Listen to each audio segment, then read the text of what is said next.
아멘. 하나님의 축복이 여러분과 함께 하실 줄로 믿습니다. 기쁨으로 세워지는 교회라는 제목을 가지고 말씀을 전하도록 하겠습니다. 이스라엘 백성들이 하나님의 은혜 가운데 광야에 생활하면서 하나님은 하나님의 말씀을 그들에게 주십니다.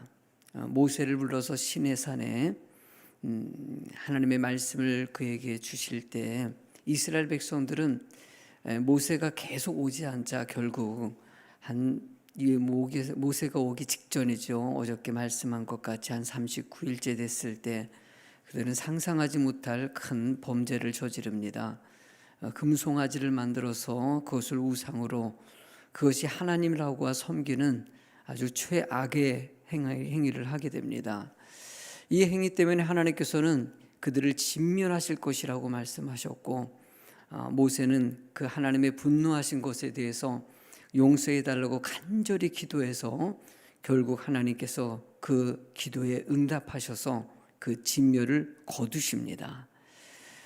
그 은혜 가운데 이스라엘 백성들은 다시 하나님께서는 그들을 사랑하는 마음으로 어저께 말씀이죠. 34절에 바로 34장에 돌판을 다시 주십니다. 계명을 다시 주시고 그들을 다시 세우십니다. 그리고 시내산에서 처음 언급하신 출애굽기 25장의 시작점에 다시 그 말씀을 그들에게 허락해 주십니다. 그 일이 오늘 진행되는 것입니다. 하나님은 우리를 너무나도 사랑하셔요. 너무나도 사랑하시고 우리가 하나님의 은혜 가운데 행복하고 축복된 삶을 살아가길 원하시는 거예요. 그 중심 가운데 한 가지 절대 놓치지 말아야 될 것은 우리는 오직 하나님의 은혜 가운데 있어야 되고 오직 주님께 영광 돌리는 삶을 살아야 된다는 것입니다. 나 위에 다른 신을 섬기거나 만들거나 이런 행위는 하나님을 사랑하는 것의 아주 시작점이기 때문에 절대 그 행위를 하지 말라고 경고하고 있는 것이죠. 여러분들도 이렇게 오늘 첫 시간을 기도하면서 하나님께 예배하면서 시작하는 이유가 무엇이겠습니까? 하나님께 영광 돌리기 위해서 그러는 것입니다. 주님의 구원의 은혜에 감사하고 주님의 자녀된 백성들은 당연히 그렇게 하는 것이 우리들의 삶이기 때문입니다. 오늘 하나님은 안식일의 규례를 얘기하시고 시내산에서 처음 모세를 통해서 명령하셨던 성소를 짓는 일을 이제 백성들에게 모세가 알리는 내용으로 시작이 됩니다. 그 알리는 내용 가운데서도 백성들의 그 표정이 느껴져요. 이전에 그렇게 우상 숭배하려고 금송아지 만들었었을 때 쾌락적인 모습들은 다 사라지고 하나님 앞에 기쁨으로 자원하는 마음으로 은혜의 마음으로 성소를 세워가는 그들의 모습들, 오늘 이 말씀이 여러분들에게 은혜가 될 줄로 믿습니다. 모세는 백성들에게 선언합니다. 2절의 말씀을 같이 읽도록 하겠습니다. 엿새 동안은 일하고 일곱째 날은 너희를 위한 거룩한 날이니 여호와께 엄숙한 안식일이라. 누구든지 이 날에 일하는 자는 죽일지니. 하나님은 안식일을 거룩하게 지키는 자가 되길 원하십니다. 주님이 부활하신 날을 기점으로 해서 안식일은 바뀌어집니다. 그래서 지금 주일이 바로 안식일의 개념으로 우리가 하나님께 영광 돌리고 있습니다. 저는 주일날 볼 때마다 어제도 정말 감사한 것은 성도님과 예배를 끝나면은 성도님들이 모여서 소그룹을 지어가지고 셀모니 하는 모습을 보면 참 은혜가 되고 정말 어저께 참 보기가 좋더라고요. 성전에서 예배를 드리고 또 유아 예배실에서 또 우리 어저께 일려전도회가 모였었나요? 일려전도회가 아주 참 많이 모이셔가지고 막 이야기 나누는 모습을 보고 참 너무나 기분이 좋더라고요. 밖에 또 난로가의 남전도회 회원들이 또 모여가지고 이야기를 나누고, 어저께는 또 우리 학생회가 특별 행사를 했어요. 한 달에 한 번씩은요. 그래서 학생회실을 이렇게 바닥을 다 이렇게 꾸며가지고 꼭 이렇게 모닥불 피우는 것 같이 해가지고, 그래가지고 이렇게 정말 친근감 있게 꼭 야외에 나온 것 같은 그런 분위기로 만들어 놓고 아이들이 서로 기도 제목을 내놓고 서로 그런 예배를 하는데, 저가 와서 좀 마무리할 때 목사님 좀 오셨으면 좋겠다. 그래서 제가 좀 가서 봤더니 정말 은혜스럽더라고요. 아이들이 나와서 자신의 삶을 또 간증하고 기도 제목을 또 온라인을 통해서 예배드리는 아이들을 또 휴대폰을 통해 가지고 이렇게 기도 제목을 올린 것을 또 저에게 이렇게 보내주셨거든요. 그거 보니까 아이들의 걱정과 고민도 알게 되고 또 기도할 수 있어서 참 너무나 은혜가 되더라고요. 주일학교 아이들이 예배 드리는 거 보니까 너무 아름다워요. 교사들이 참 수고가 많아요. 성전에서 예배드리는 모습을 보면서 또 기쁨이 참 너무나 기쁘다는 생각, 기쁘고 너무나 감사했어요. 또 안에 들어가니까 우리 청년들이, 요즘에 우리 청년회가 상당히 많이 부흥했어요. 안에 들으니까 꽉 차서 모여가지고 이야기를 나누고 교제 나누길래 제가 또 사진 좀 찍으려고 잠깐 얼굴 좀 보자 그래서 사진을 찍었어요. 그래요. 주일날에 이렇게 성전에서 일어나는 이런 여러 가지 모습들을 볼 때 일단 저가 참 기뻐요. 그런데 중요한 건 누가 보신다는 거겠습니까? 하나님이 보시는 것이죠. 하나님이 보시기에 참 기뻐하시겠다. 저는 이런 교회에서 목회하고 있는 담임 목사라는 게 정말 감사하고 참 은혜가 됩니다. 하나님은 여러분들의 삶이 주일날 온전히 하나님께 드려지고 안식이 되길, 쉼이 되길, 영광이 되고 기쁨이 되길 주님이 원하신다는 거예요. 여러분들이 이렇게 안식일을 거룩하게 드린 주의 백성들을 향하여 성소를 지으라는 명령을 하십니다. 우리 4절의 말씀을 같이 읽어볼까요? 모세가 이스라엘 자손의 온 회중에게 말하여 이르되 여호와께서 명령하신 일이 이러하니라 이르시기를. 하나님께서 명령하신 첫 번째 요구라는 것이에요. 그 요구는 출애굽기 25장 2절에 나와 있는데, 이스라엘 자손에게 명령하여 내게 예물을 가져오라 하고 기쁜 마음으로 내는 자가 내게 바치는 모든 것을 너희는 받을지니 이것으로 성소를 지으라 라고 말씀하셨어요. 이 첫 번째 명령에 따라서 이제 5절의 말씀에 그 말씀 그대로 모세가 이스라엘 백성들에게 말합니다. 같이 읽어보겠습니다. 너희는 소요 중에 너희는 여호와께 드릴 것을 택하되 마음에 원하는 자는 누구든지 그것을 가져다가 여호와께 드릴지니 곧 금과 은과 녹과 이렇게 시작돼 가지고 오늘 35장에 계속적으로 다양한 것을 하나님께 드리면서 그 드린 것으로 성소를 아름답게 지으라고 말씀하고 있어요. 여러분들, 세상의 모든 것은 하나님이 주신 하나님의 은혜입니다. 우리가 예물을 드릴 때 주님이 필요해서 이걸 드리라고 할까요? 여러분들, 이 세상의 모든 것을 창조하신 분이셔요. 금도 말씀으로 만드실 분이시고 보석도 말씀으로 만드실 분이시고 못하실 것이 없는 분이 창조주 하나님, 전지전능하신 하나님이십니다. 없어서 달라는 것이 아니라 여러분들이 주신 은혜에 감사하는 마음을 갖고 있는지 하나님은 그것을 보시기를 원하시는 것이죠. 너의 하나님이 너희에게 주신 그 은혜가 있다. 그 은혜를 너희들이 기쁨으로 그것을 체험하며 감사하며 살고 있는지를 여러분들이 드림을 통해서 하나님은 보시는 것이에요. 오늘도 이 성소 짓는 것에 대해서 사실 출애굽기 25장에서는 기쁨으로 드려라 이런 식으로 얘기했는데, 모세는 이것을 마음에 원하는 것으로 드려라 라고 표현하고 있어요. 그러니까 하나님 앞에 예물 드리는 것도 여러분들이 마음이 원하는 것을 드릴 때 하나님이 받으신다는 거예요. 가인과 아벨의 제사를 받을 때 왜 가인의 제사를 안 받으셨을까? 여러 가지 이유가 있지만은 중심된 이유 하나는 마음이에요.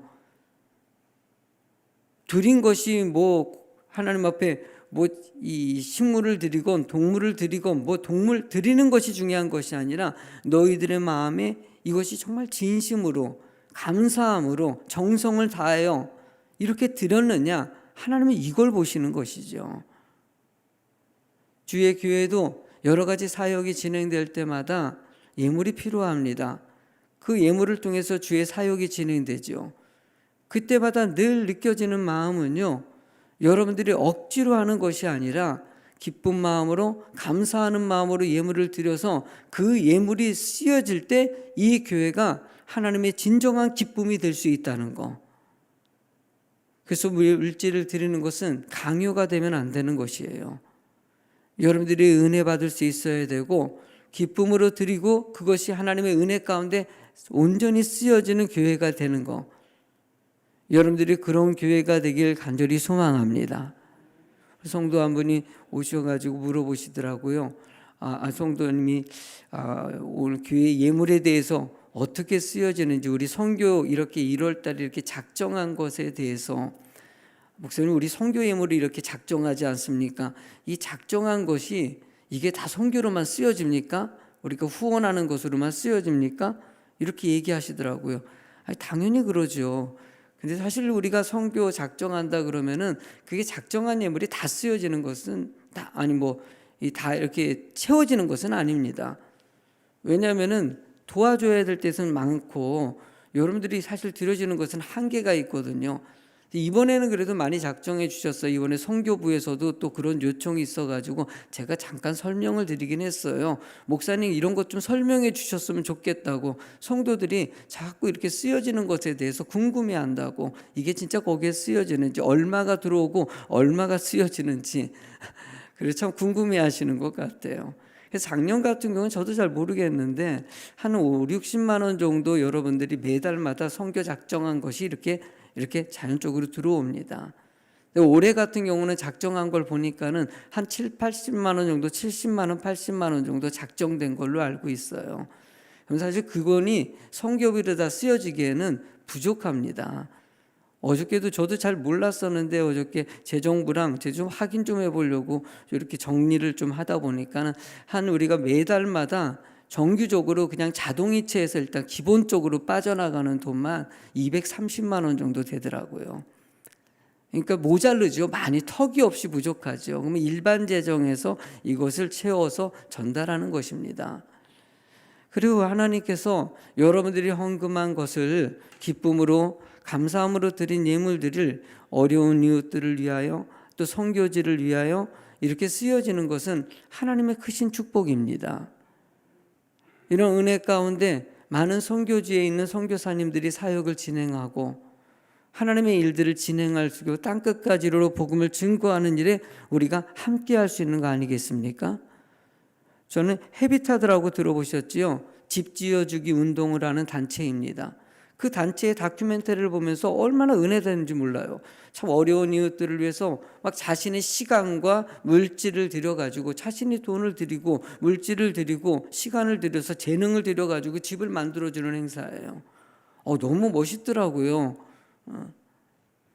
교회도 마찬가지예요. 여러분들이 은혜 받은 백성들이 모여서 하나님 앞에 마음을 드리고 물질을 드리고 헌신해서 주의 교회가 세워지고 어려운 이웃을 돕고 아이들을 가리키고 말씀 안에 하나님의 뜻을 이뤄갈 수 있는 공동체가 되는 거. 하나님의 이런 아름다운 공동체의 모습이 나오길 원하신다는 것입니다. 본문에도 10절 말씀해 보니까 같이 읽어보겠습니까? 무릇 너희 중에 마음이 지혜로운 자는 와서 여호와께 명령하신 것을 다 만들지니, 하나님께서는 마음이 있는 자들. 35절 말씀을 더 읽어보시겠습니까? 지혜로운 마음을 그들에게 충만하게 하사 여러 가지 일을 하게 하시되 조각하는 일과 세공하는 일과 청색, 자색, 홍색 실과 가는 배실로 수 놓은 일과 짜는 일과 그 외에 여러 가지 일을 하게 하시고 정교한 일을 고안하게 하셨느니라. 성전을 짓고 하나님의 교회를 위해서 여러분들의 재능과 모든 일들을 모아서 하나님께 영광 돌리는 교회가 되길 원하신다는 거예요. 이 일에 대해서 본문의 말씀은 그들의 마음, 그들에게 충만하게 하신다고, 지혜를 충만하게 하신다고 말씀하고 있어요. 하나님의 일을 하는 사람들에게는 지혜를 주시고요, 필요한 은혜를 주신다는 것이에요. 그러니까 여러분들이 하나님 앞에 열심을 다하고 영광 돌리는 성도들은요, 하나님이 채워주셔요. 다양한 방법으로 열어주셔요. 주의 교회는 건강하게 이 일들을 진행할 수 있는 교회가 되길 주님이 원하시는 것이지요. 지금 한국의 교회에도 물질 문제 때문에 성도들이 참 많이 상처를 받아요. 저희 교회도 그래서 상당히 조심을 많이 해요. 물질 사용하는 문제에 대해서는 성도들이 물질 얘기하는 것에 대해서 여러 가지 상처를 많이 받다 보니까 강단에서 조금이라도 물질 얘기 나오면은 시험에 드는 성도들을 참 많이 보게 됩니다. 그냥 듣는 것 자체를 너무나도 불편하게 생각할 때가 있어요. 그건 어쩌면 책임이 다 이 목사, 이 앞에서 지도하는 사람의 책임이라고 볼 수가 있습니다. 저 같은 이 목사가 문제이기도 합니다. 여러분들, 하나님께서는 우리가 일단 기쁨으로 어쨌든 우리가 여러 가지 트라우마가 생긴 것 같아요. 물질에 대한 잘못된 사고가 생긴 것 같은데 하나님은 여러분들이 기쁨으로 은혜 가운데 드리는 삶이 되길 주님이 원하십니다.